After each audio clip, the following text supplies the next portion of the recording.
পুরুষ হয়ে জন্ম নেওয়াটাই আমার আজন্মের পাপ ছিল। তবে এই দেশে আমার মতো পাপীর সংখ্যা হাজারে হাজারে, লাখে লাখে। এরা সবাই মানব সন্তান হয়ে জন্মাইছে ঠিকই, কেউ পুরুষ হয়ে উঠতে পারে নাই। আর পুরুষ হয়ে না ওঠার যন্ত্রণা যে কত কঠিন, কত ভয়াবহ, প্রতিনিয়ত হারে হারে টের পাই। কারণ পুরুষের সাফল্যের ভাগ সবাই নিল, ব্যর্থতার ভাগ তো কেউ নিতে চায় না। কারণ সবাই মনে করে পুরুষ জন্মগ্রহণ করছে পরিবারের অন্যান্য সদস্যদের চাহিদা মেটানোর জন্য।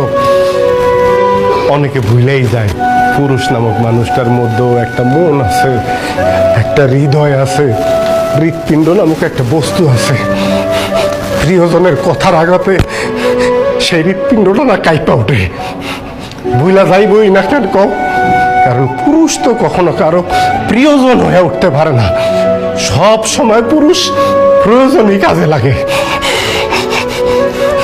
জানো সোনিয়া, পুরুষ মানুষ সবসময় চোখ দিয়ে কান্না করে না, মুখ দিয়েও আর্তনাদ করে না। পুরুষের মন কান্দে, হৃদয় আর্তনাদ করে। পুরুষ আবার সেই আর্তনাদ বুকের মধ্যেই চাপ দিয়ে ধরে রাখে, যাতে প্রিয়জনরা না শুনতে পারে। যদি কষ্ট পায়